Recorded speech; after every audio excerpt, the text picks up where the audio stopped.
que vamos pedir. Abra sua Bíblia, Marcos, capítulo 10, verso 35, nós vamos ler até o 45.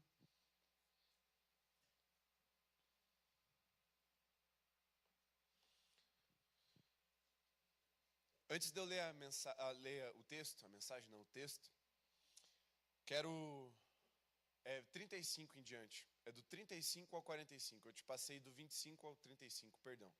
Isso, esse mesmo. Antes de lermos o texto, deixa eu fazer uma pergunta. Quem aqui já buscou algo em oração? Aquele desejo que você considerou legítimo a um ponto de você transformá-lo em uma oração, uma interação direta com Cristo. Você foi a Deus em oração e você pediu para o Senhor: Senhor, por favor, faz isso que eu estou pedindo.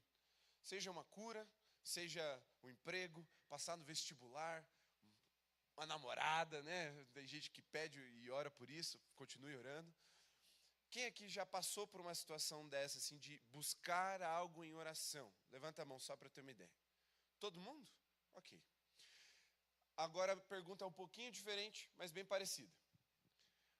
Quem aqui está nessa jornada, nessa sina, de ir ao Senhor em oração e pedir que Ele te conceda esse desejo? Você está lá lutando com o Senhor em oração, você está buscando e orando e clamando e pedindo: Senhor, faz o que eu quero, por favor. Quem aqui está numa situação dessa, levanta a mão. Uma boa parte, talvez a maioria. Ok? E eu quero já, agora, em vez de perguntar no futuro, eu quero afirmar: todo crente em Cristo Jesus vai passar por essa situação de ter algo no seu coração que te movimenta na direção de Deus para que você peça. Então, se você não está passando por isso agora, certamente você tornará a passar por isso, porque se todos levantaram a mão dizendo que já passaram, certamente você tornará a passar por essa situação, de você ter algo no seu coração ao ponto de que você fala assim: eu vou pedir. Eu vou orar mais. Sabe, eu acho que eu vou até acordar mais cedo para orar. Ou dormir mais tarde, ou colocar um despertador no meio da madrugada para eu pedir. Quem é que já fez assim uma campanha bem pentecostal? Levanta a mão assim. Porque você precisava daquela, sabe? E aí você... Alguém aqui já foi ao monte pedir ao Senhor? Levanta a mão. Ok? Muito bem. Glória a Deus. Vamos ler o texto? Porque creio que você pode aprender algo precioso nesse texto que nós vamos ministrar nessa noite. Então, Marcos, capítulo 10, verso 35, vamos ler até o 45. Está escrito: Então se aproximaram dele Tiago e João, filhos de Zebedeu, dizendo: Mestre, queremos que o Senhor nos conceda o que vamos pedir. Está aí o título da pregação. Não é criatividade, é só copiar da Bíblia e colar. Glória a Deus por isso, porque o mais difícil é dar título para a mensagem. Quem já teve essa experiência de construir uma pregação, eu acho até hoje o mais difícil achar um título legal para a mensagem. Continuando. E Jesus lhes perguntou: o que querem que eu lhes faça? Eles responderam: permite-nos que, na sua glória, nos assentemos, um à sua direita e o outro à sua esquerda. Mas Jesus lhes disse: vocês não sabem o que estão pedindo. Será que podem beber o cálice que eu bebo? Ou receber o batismo com que eu sou batizado? Eles responderam: podemos. Então Jesus lhes disse: vocês beberão o cálice que eu bebo e receberão o batismo com que eu sou batizado. Quanto a sentar à minha direita ou à minha esquerda, não me compete concedê-lo, pois é para aqueles a quem está preparado.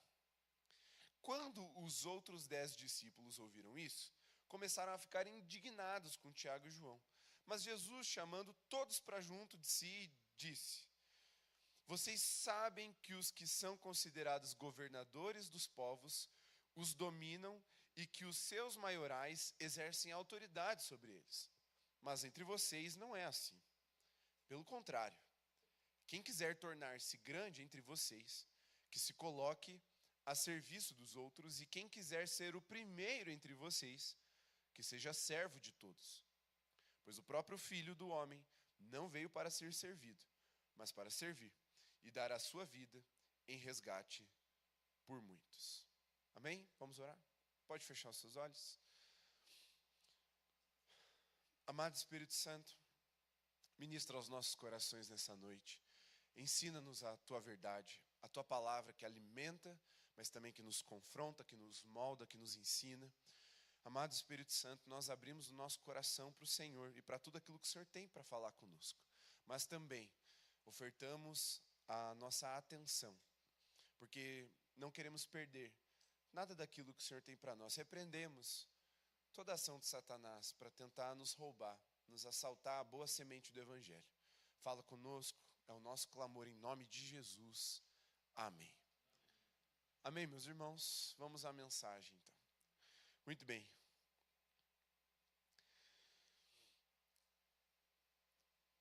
Eu acho que vocês vão concordar comigo, logo de cara, que é uma frase um tanto quanto petulante, cavalesca, dos discípulos chegarem em Jesus e querer, de uma certa forma, um cheque em branco assinado por Jesus. Porque foi isso que eles tentaram fazer, vocês perceberam? Sabe quando você, ainda criança, tentando vencer a negativa da sua mãe, já prevista no seu coração, na sua mente, quando você queria, sei lá, ir dormir na casa de um amiguinho ou de uma amiguinha, e aí você sabe que sua mãe não vai deixar, ou porque sua mãe não conhece direito os pais, ou porque você aprontou e você não está merecendo ser recompensado com uma noite fora. E aí você sabe que sua mãe vai dizer não, é previsível, porque seu pedido ele é muito ousado. Sabe aquela semana que você ferveu em casa, desobedeceu, descumpriu as tarefas, mas aí teu amigo ou tua amiga falou assim, a galerinha vai dormir lá em casa, vamos lá também. E você, com medo de ficar de fora, você fala assim, não posso ficar de fora, eu preciso convencer minha mãe, mas minha mãe não vai deixar. E aí você chega, ô mãe, se eu te pedir uma coisa, você deixa? Quem já passou por isso, levanta a mão. Olha só, parece que está no nosso DNA, né? Manipulação, é humano. E aí, sua mãe já saca na hora. A Letícia está rindo com o Nico ali, né? Sua mãe já saca na hora. Está querendo alguma coisa que ele acha que eu não vou deixar. Porque há um grau de ousadia, de petulância naquele pedido. E com os discípulos não foi diferente. E provavelmente esses dois, João com certeza, Tiago provavelmente, eles eram os mais novos de todo esse grupo de discípulos. João era um adolescente de 12 a 15 anos. Aqui já estava mais para o fim do ministério, eu chutaria 15 anos, no máximo 16 para João. Tiago devia ter ali entre 17 e 20, não muito mais velho. Mas há um ponto em que a gente percebe que em outras narrativas aqui do Evangelho dessa mesma situação, que a mãe deles estava sempre por perto. E às vezes ela intervia e falava assim, ô Jesus, você não quer dar um lugarzinho para eles assim especial também? Então a gente sabe que eles eram mais novos. Então é uma pergunta um tanto quanto ingênua, que é corrigida por Jesus, como nós lemos, mas ela não é repreendida. Jesus transforma aquilo num diálogo muito importante para a nossa compreensão. E a gente vê que esse cheque em branco que eles queriam era para bancar um desejo pessoal por glória, ou um desejo por glória pessoal. Porque eles queriam estar em um lugar de destaque. Eles queriam estar num lugar de reconhecimento. E eles conseguiram vencer o constrangimento ao ponto de ir até Jesus e falar assim, ó, Jesus, dá um cheque branco que eu quero bancar um negócio aí. Quero fazer um negocinho diferente. E aí eles falam, Jesus, nos conceda o que vamos pedir. Peraí, o que vocês querem que eu te conceda? E aí eles revelam o desejo deles. Eu quero sentar uma direita, tanto faz, ó. A gente é tão bonzinho, a gente é tão humilde, que a gente nem vai escolher o lado. O Senhor escolhe. Uma à direita, outra à esquerda. Na sua glória. Não na nossa, na sua, Senhor. Mas, né, deixa a gente junto. E é curioso porque aqui é um episódio de cegueira espiritual. Aqui eles já estavam caminhando para o fim do ministério de Jesus. Jesus já havia falado inúmeras vezes, ensinado inúmeras vezes, alertado inúmeras vezes, previsto, profetizado, predito tantas vezes que, ao fim do seu ministério, o Filho do Homem haveria de ser entregue, e ele seria castigado, e ele seria morto, e ele também ressuscitaria.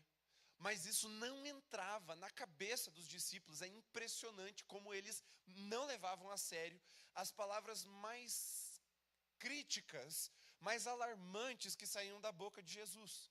Porque a expectativa que eles tinham nessa jornada era sim de que Cristo se revelasse um Messias poderoso para uma redenção militar e política no povo de Israel. Vocês sabem, o contexto de Israel é muito disseminado, eu creio que todos vocês sabem, mas é importante relembrar algumas coisas. Há muito tempo já, desde o Império Macedônio com Alexandre o Grande, que Israel estava sob o domínio de um povo pagão, de um povo estrangeiro. Mas ali no período de Jesus já eram os romanos que exerciam esse domínio sobre o reino de Israel, que estava dividido, que já não tinha mais rei há muito tempo. E eles tinham alguns vassalos que eram levantados politicamente do meio dos judeus para governar em nome de Roma. Então eles cobravam altos impostos, mantinham o povo na rédea ali, mas deixavam eles ter ali a religião deles, o Deus deles e beleza. E aí no período interbíblico, o que nós chamamos de interbíblico, eles não chamavam assim, mas hoje a gente chama, houve algumas revoltas no meio desse povo. Nós conhecemos as duas revoltas dos Macabeus, que tentaram, por meio de militarização, por meio de uma revolução armada, romper esse domínio do Império Romano. Então, uma pessoa ou algum grupo de homens se levantava, tinha um clamor popular que endossava esse levante, e quando eles iam guerrear, eles levavam uma surra. E eram, assim, esparramados. Era uma surra. O Império Romano era, e por muito tempo foi, o exército e o império mais forte da terra. Então eles não tinham força, não tinham chance alguma, a não ser que, por meio desses messias políticos, Deus intervisse em favor do povo. E eles tinham essa expectativa. Há um ponto em que, mesmo depois dessas revoltas frustradas, havia ainda uma expectativa constante. O tempo todo havia essa expectativa. Vai levantar um Messias, vai vir um cara que ele vai tirar Herodes do trono, vai retomar o trono, e ele vai levar a gente contra Roma, contra os outros povos, e a gente vai passar a navalha geral. E a gente vai ser glorioso, e as promessas completas de Deus vão estar sobre nós, e a coisa vai acontecer. E Jerusalém vai estar no centro das nações. Eles tinham essa expectativa. E no período de vida de Jesus, a gente tem registrado pelo menos 4 grandes nomes que se levantaram como Messias. Um, inclusive, era chamado de Judas. Só uma ironia do destino, né? Um Judas se levantou como Messias antes de Jesus. A gente vê alguns, inclusive, sendo citados no livro de Atos por Gamaliel, falando, esses caras aí é igual o Judas lá que tentou e bateu as botas. E aí não deu certo, vai morrer isso aí. Mas eles tinham essa expectativa. E quando os discípulos viram todo o movimento que João Batista estava fazendo de levar multidões ao deserto para ouvir um discurso duro, um discurso amargo, que chamava... eu sou convidado e o cara me chama de raça de víbora, mas o povo estava lá, ouvindo a mensagem, arrependei-vos e crede no evangelho, raça de víbora, vocês não valem nada. E o povo lá, multidões, os registros falam de algumas dezenas de milhares, talvez 30 mil pessoas ali no deserto ouvindo esse discurso. Então esse cara, ele tinha uma fama que assustava todo mundo, ninguém tinha coragem de ir confrontá-lo. E quando os discípulos vão perguntar, você é o Cristo? Ele fala, não sou eu. E aquele que vem depois de mim, eu não sou digno nem de desamarrar os cadarços da bota dele. Eu não sou digno de tirar as sandálias dos seus pés. E aí todo mundo fala assim, nossa, então o cara que vem depois do João, ele é bruto. Ele veio forte. E aí, João aponta, eis aí o Cordeiro de Deus. Tente imaginar a cabeça daqueles discípulos. Todos podiam estar na Forbes, under 30, abaixo dos 30 anos de idade. Eles falaram assim, cara, estamos feito. Esse é o cara mais poderoso que já andou sobre a terra. Ele vem da parte de Deus. E ele vai destruir o Império Romano. Ele realiza milagres. Todos os enfermos, tem algumas passagens na Bíblia que falam que todos os enfermos que se achegavam a Jesus eram curados. Acho que não tem nenhuma passagem que o enfermo não foi curado. Nenhum relato. Pense, não tinha gravidade, era cura. Situações milagrosas o tempo todo. E é um ponto em que eles estão no mar da Galileia, indo em direção a Genezaré, e eles enfrentam uma tempestade de morte, e Jesus está lá dormindo. Eles ficam indignados e falam, Jesus, a gente sabe que você é o cara, que você vem da parte de Deus, que você é o Filho do Homem, que você não vai morrer, você já andou nas águas. A gente não anda nas águas, Jesus, você não importa que a gente morra. Aí Jesus, como num bocejo, assim, tipo, tá bom, para. E aí os discípulos ficam tipo, ele manda no vento, na tempestade, nas ondas, gente. Quem é esse? Que até o vento e o mar obedecem. Só que de vez em quando, esse cara vem com uns papos esquisitos de ser entregue, de ser castigado, de ser morto.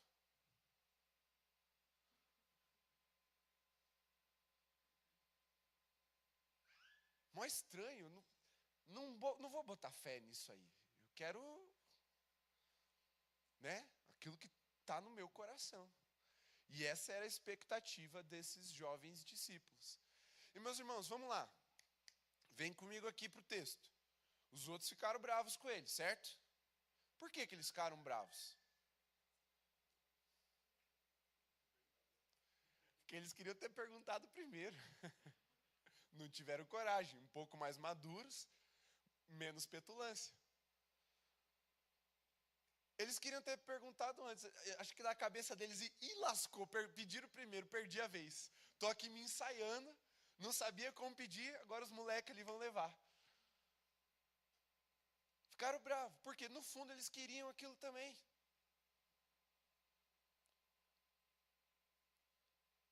Você já passou por uma situação assim? Em que você está lá se ensaiando, com medo, receoso, aí alguém um pouquinho menos maduro ou mais petulante que você, mais corajoso, vai lá e só pediu e conseguiu, você fala, quem tem irmãos provavelmente já passou por isso. Aqueles discípulos queriam a mesma coisa, só que eles não tiveram coragem de perguntar, de pedir. E o que eles queriam estava baseado numa cegueira espiritual tremenda. Na sequência, a gente vê a cura do cego de Jericó, no capítulo, antes mesmo do capítulo 11, ainda no capítulo 10 de Marcos. Na sequência, um homem é curado de uma cegueira física. Mas uma coisa, meus irmãos, eu queria que vocês agora prestassem o máximo de atenção, porque aqui a coisa vem para a nossa vida. Aqui, nesse relato que nós lemos, Jesus está nos curando de uma cegueira espiritual.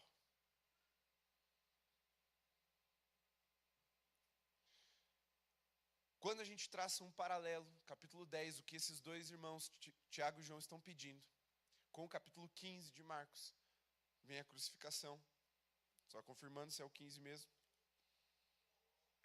Perfeito, Jesus diante de Pilatos, está aqui a crucificação, o sepultamento.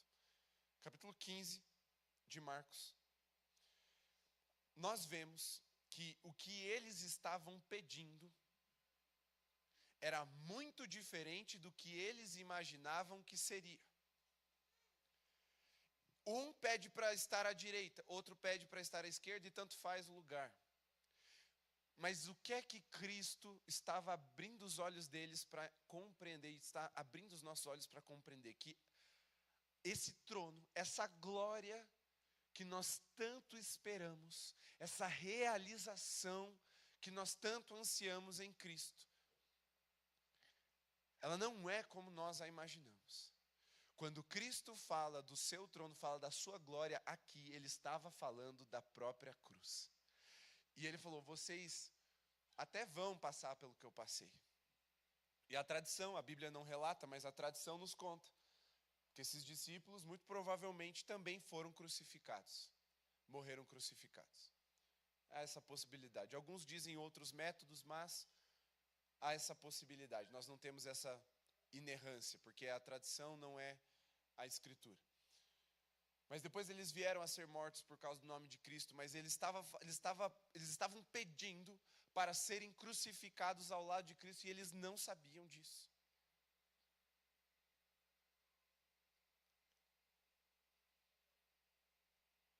Um ladrão foi crucificado à direita de Cristo e o outro foi crucificado à esquerda. Um deles, a Bíblia narra que aquele que estava à direita de Cristo se arrependeu, creu em Cristo Jesus, mesmo aquele homem todo surrado na cruz. Ele era digno de confiança em suas palavras. Eu creio que uma das maiores fés, fica feio, mas uma das maiores manifestações de fé da palavra inteira é daquele ladrão à direita na cruz. Porque ele não viu Jesus fazendo um milagre. Ele não viu Jesus em toda a sua eloquência, inteligência, espiritualidade, pregando o Sermão do Monte. Ele não viu o rosto de Cristo brilhando, ele viu o sangue de Jesus escorrendo. Ele viu o corpo dilacerado. Ele viu provavelmente Cristo nu. E ele olhou para aquele homem e ele creu nele. Irmão do céu, que fé. Mas esse é um outro sermão. Volta. Mas o que nós aprendemos com toda essa situação? É que nós também olhamos para Cristo com muitas expectativas. Nós olhamos para Cristo com expectativas de melhora de vida, de respostas de oração, de curas para as nossas enfermidades. Olhamos para Cristo muitas vezes com expectativa de melhoramento de vida. E tudo isso pode acontecer. Existem muitas coisas legítimas que nós levamos em oração diante do Senhor. Nós vencemos a nossa timidez. Nós rompemos com a nossa apatia e falamos, isso aqui eu acho que Ele vai conceder. E nós vamos ao Senhor em oração e nós pedimos coisas ruins para nós. Quem aqui já passou por essa experiência de olhar para trás, lembrar de uma oração que você fazia assim com pentecostalismo, assim, com fogo do Espírito, sabe? E agora você fala, misericórdia, o que é que eu estava pedindo? Quem já passou por isso? Então eu estou falando com o povo certo. E aí a gente entra no que Paulo fala em Romanos capítulo 8, que nós não sabemos orar como convém. Por isso que o Espírito Santo intercede por nós. Porque a gente não sabe pedir as coisas. Não sabemos. A gente ora ruim, a gente ora errado. Você pode ser eloquente, você pode falar como os discípulos, conceda-nos o que vamos pedir. Irmão, a gente ora errado.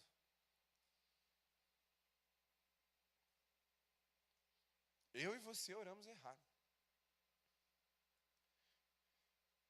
E agora a gente sabe, graças a Deus, que o Espírito Santo está ali intercedendo. Ó, Jesus, não é bem isso que ele está pedindo, vamos melhorar aqui.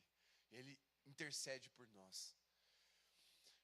Mas tem uma outra fala, que é a fala do próprio Cristo. Ele diz assim para os seus discípulos: vocês pedem e não recebem, porque vocês estão pedindo mal. Então não é o pastor que está inventando que vocês oram mal. Eu também oro mal, a gente ora ruim. É zoada a nossa oração. E Jesus fala isso. Porque a gente pede um monte de coisa e não recebe a maior parte delas. É ou não é verdade? É verdade. Significa que é porque a gente está pedindo mal. A gente está pedindo mal. A gente está pedindo coisas, muito provavelmente, sem discernimento, sem compreensão. E principalmente, e aqui sem medo de errar, por causa do nosso pecado. A gente espera que a nossa oração nos leve a um lugar de reconhecimento.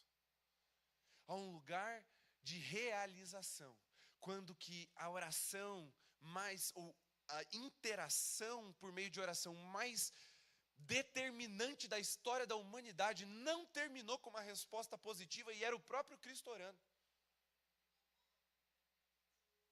Jesus fala: olha, se possível, afasta de mim esse cálice. E Jesus tinha discernimento. Jesus sabia exatamente o que ele esperava. Só que essa interação, ela não resultou numa resposta positiva, ela resultou numa entrega total. E é aqui que a coisa vira na nossa vida de oração. Tudo que você quiser pedir, peça, sem medo. Peça, busque, jejue, suba o monte. Ore, acorde de madrugada, seja pentecostal, faz o que você achar que vai gerar poder na oração. Mas vá até Jesus, porque o mesmo Cristo que diz que a gente não recebe porque pede mal, é o Cristo que diz que, como um pai que não dá pedra para o filho que pede pão, e não dá serpente para o filho que pede peixe, ele também cuida de nos dar as coisas certas. Mas aqui a gente precisa ajustar a nossa expectativa. Os nossos olhos espirituais precisam se abrir, como Cristo abriu os olhos espirituais dos discípulos. Essa quebra de expectativa, esse ensinamento é cura para os nossos olhos espirituais. Porque não vamos receber tudo que nós pedimos. Porque a gente pede mal. Mas é problema pedir? Não é problema pedir.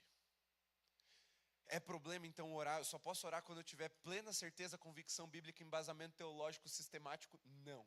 Você pode pedir como um filho pede para o pai. E você deve ir ao Senhor em oração. Mas por que esse ajuste de expectativa ele é tão importante para nós? Meus irmãos, tem muito crente frustrado por aí. Tem muito crente magoado com Deus. Chateado. Vivendo um esfriamento da sua fé. Porque pede e não recebe. Aí fala, tá vendo? Todo mundo recebe, menos eu. Porque esse é um sentimento que nós temos quando nós estamos frustrados, que é sempre com a gente. E por mais que racionalmente você saiba que o outro também tem negativas, você destaca, você só vê você vê só a pessoa desfrutando das respostas de Deus. Ai, Senhor, aquela pessoa lá começou a namorar. Orou uma vez e já está namorando. Eu estou aqui há anos orando e não estou ainda. Aí, mas você não sabe, os joelhos tudo marcado da pessoa, tanto que ela clamou.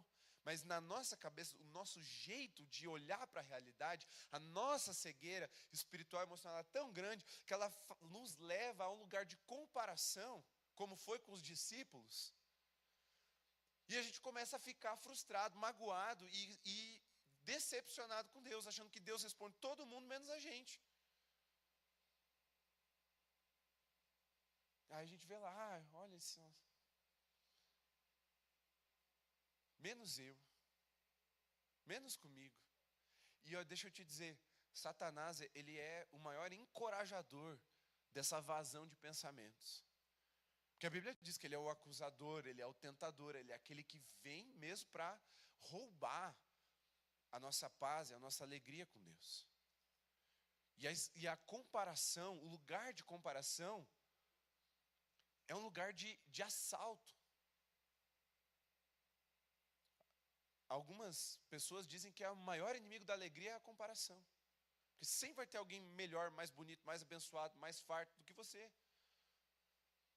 E aí não há realização no Senhor. Mas o ajuste de expectativas aqui é o resultado da nossa oração não é conseguirmos ou obtermos o que nós estamos pedindo.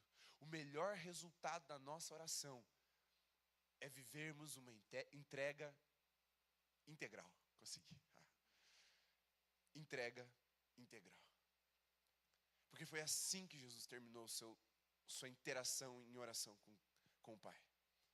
Não foi tendo, então beleza, Jesus, já que você orou direitinho, orou bíblico, orou em línguas, orou de joelhos, de madrugada, no jardim, no monte, então sim.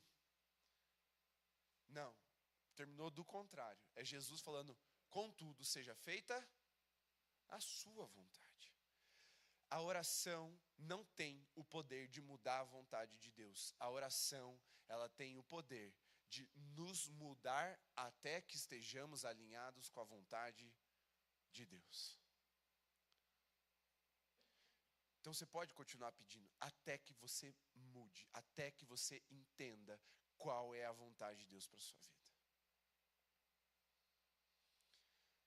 Continue orando, continue buscando, continue jejuando, continue sendo fervoroso. Não pare de interagir com o Senhor. Por quê? Porque quando nós interagimos com o Senhor, Ele nos molda, Ele nos ensina, Ele nos fala, Ele responde. Ainda que não seja a nossa expectativa, Ele deu uma resposta. Ele curou a cegueira espiritual dos discípulos. Virou uma célula, ele falou, chega aqui todo mundo, vamos lá. E eles começaram a viver uma transformação da expectativa deles. A nossa vida de oração não é para mudar a vontade de Deus. Como se Deus estivesse resistente a nos abençoar. E se a gente insistir direitinho, aí ele não, então vou fazer diferente. Então, já que você... Não. A oração é para que a gente entenda qual é a vontade de Deus. E aí sim, Jesus fala, tudo. E essa é a grande interpretação dessa fala de Jesus. Aí ele fala assim, tudo que vocês pedirem em meu nome, vai acontecer. Só que para nós aprendermos a orar em nome de Jesus é muito mais profundo do que só dizer em nome de Jesus no fim da oração. Você sabia que isso nem é necessário? Eu diria que é importante, mas não é necessário terminarmos a oração dizendo em nome de Jesus, porque isso não determina se a oração foi feita em nome de Jesus ou não. Mas por que a gente fala? Por que é importante, apesar de não ser necessário? Já pararam para pensar nisso? Por que a gente termina a oração em nome de Jesus? Amém?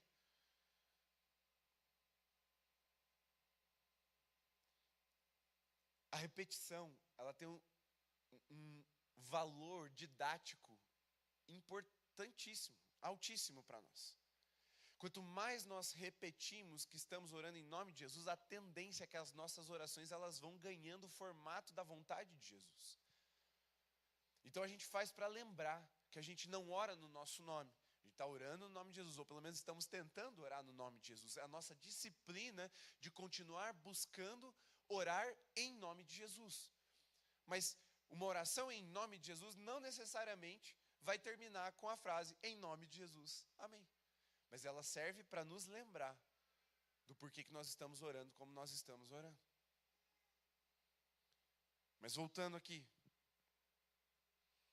A oração não tem o poder de mudar a Deus, mas ela tem o poder de mudar quem está orando. Porque ele começa a alinhar os nossos desejos com os desejos do reino. Irmãos, eu quero que vocês tentem vislumbrar um pouquinho aqui. Volta para o contexto. Um grupo de discípulos que queriam a glória, que queriam o poder. Eles já estavam querendo formar ali a elite do reino de Deus. Mas esses homens foram transformados a um ponto que eles entenderam que a glória estava em sofrer por Cristo, em serem mortos em nome de Cristo. Como que esses homens saíram disso para isso? De orgulhosos, prepotentes, arrogantes e petulantes para humildes, quebrantados, servos, obedientes. Foi porque, em um certo momento, 2 adolescentes petulantes tiveram a coragem de colocar o seu coração em oração. Eles foram até Jesus e pediram: nos conceda o que vamos pedir.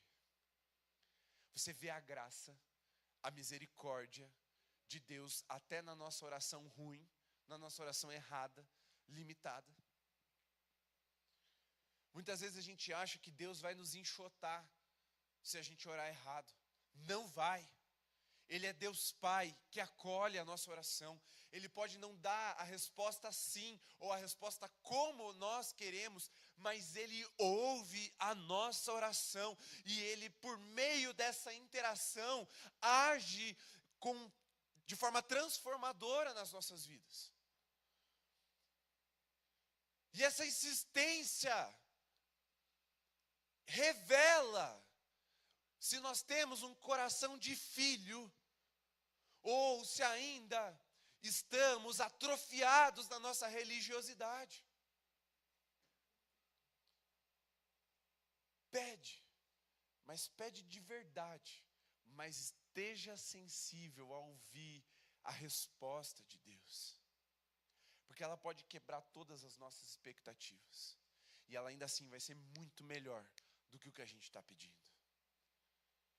Eles pediram um trono, a resposta para aquele pedido era uma cruz. Eles pediram glória, a resposta para aquela glória era castigo e açoite. Eles não sabiam o que estavam pedindo. Quando nós pedimos e não recebemos, saiba, é porque nós estamos pedindo mal. É graça, é favor de Deus sobre as nossas vidas não recebermos o que nós estamos pedindo. E isso muda um pouco, ou pelo menos deveria mudar, a forma como nós encaramos essas devolutivas frustrantes.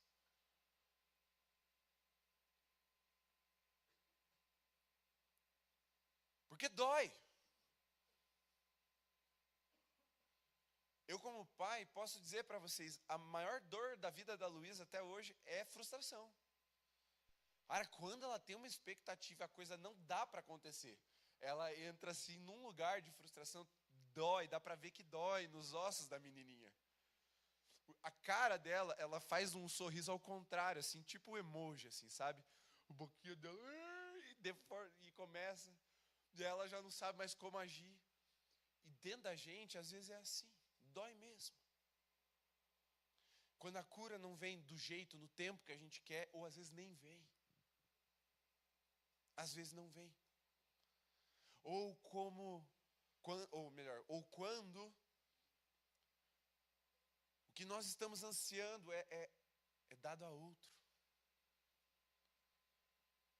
Aquela promoção no emprego, ou aquela vaga na faculdade, ou mesmo, e aí a coisa fica um pouquinho mais rixosa, aquele namorado ou a namorada, você estava ansiando e o outro foi lá e passou na frente.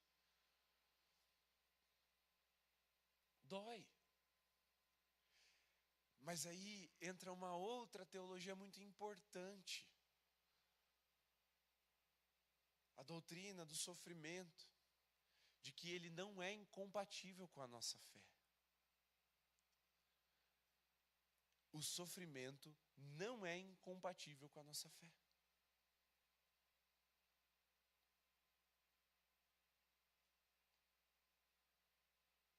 Às vezes, o sofrimento é o meio pelo qual nós seremos moldados. E vivê-lo em oração é a melhor forma de garantir que o que ele vai produzir em nós é o próprio Cristo nas nossas vidas. Porque o sofrimento ele é compatível, mas a forma como nós o experimentamos determina o que é que vai ser gerado em nós. Se vai ser gerado amargura, ressentimento, vilanismo, porque já falei isso aqui acho que foi ano passado ou retrasado na juventude. Todo vilão tem uma história triste.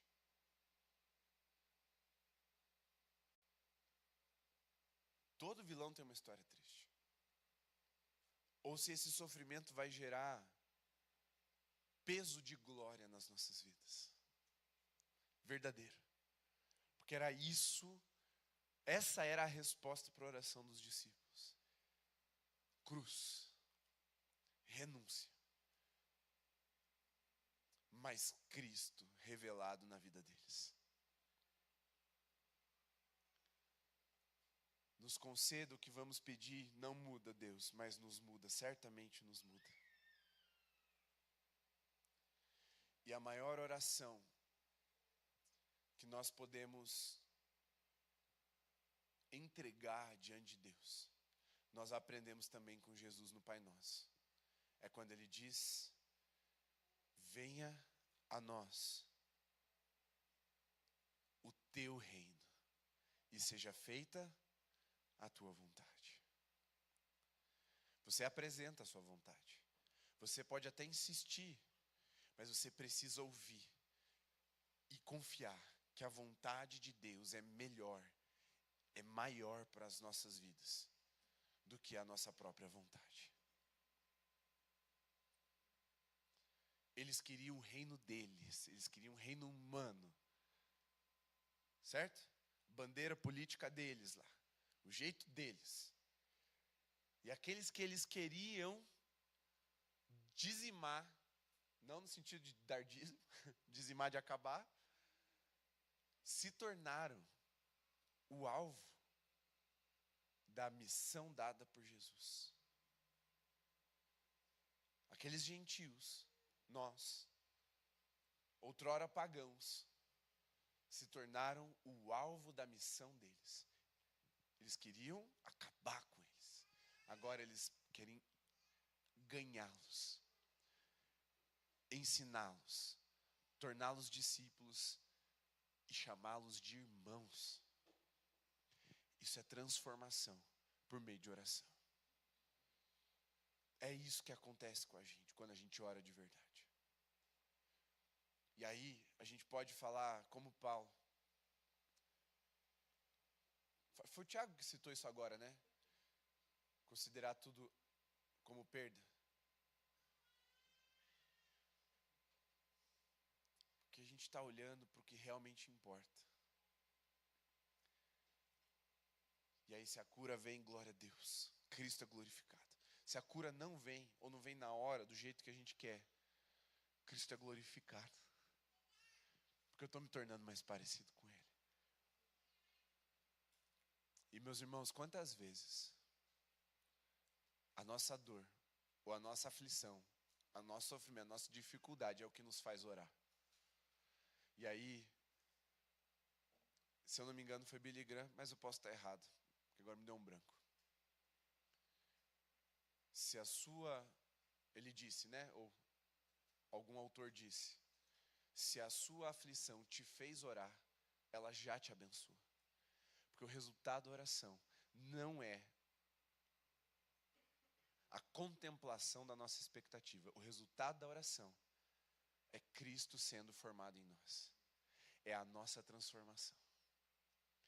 Esse é o resultado da verdadeira oração. Então, irmão, quando alguém quiser se pagar de crente, dizendo que, eu oro, Deus responde, irmão, cuidado. Porque provavelmente não é Deus. Porque o Pai não dá tudo, por mais docinho que seja. Chega uma hora que a gente põe limite.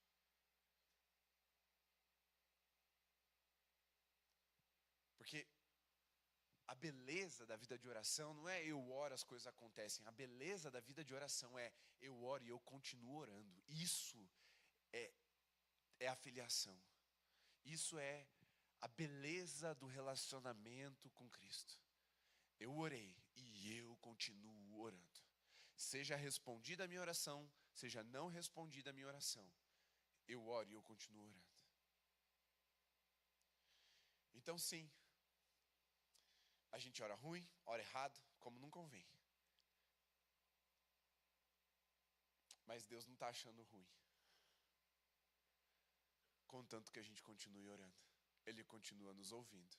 Ele continua nos respondendo. E Ele continua nos transformando por meio da oração. Aqui no final, a gente vê. Vocês sabem que os que são considerados governadores dos povos os dominam e que os seus maiorais exercem autoridade sobre eles, mas entre vocês não é assim. Pelo contrário, quem quiser tornar-se grande entre vocês, que se coloque a serviço dos outros.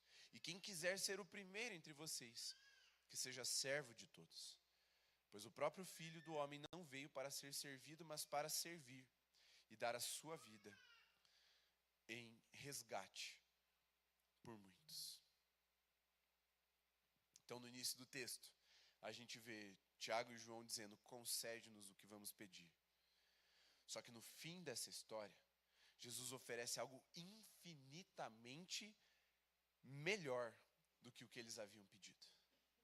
Não um trono, mas um novo coração. O coração daqueles que queriam ser os primeiros. Agora, estava diante de uma transformação. Quem quiser ser o primeiro, sirva a todos. Não poder, mas serviço. Por quê? Porque quando Jesus revelou-se, apresentou-se como mestre e senhor, mestre, aquele que é digno de ser imitado, senhor, aquele que governa e rege todas as coisas.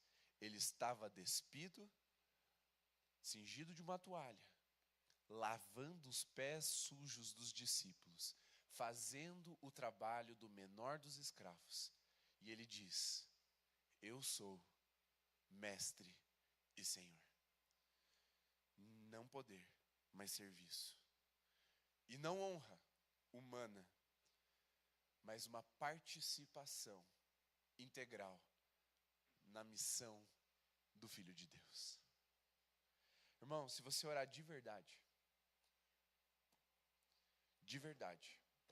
e continuar orando, Jesus vai te colocar na missão dele. Não tem outro caminho, não tem outro deságue. Você pode começar pedindo, Jesus me dá um carro vermelho conversível. Mas se você continuar orando sério, para valer, de coração, e ouvir o Deus a quem você direciona suas orações, você vai terminar, um dia você vai terminar, Senhor, seja feita a sua vontade. Venha o teu reino. Você vai terminar servindo, intercedendo, se entregando por amor de muitos irmãos. Fique em pé.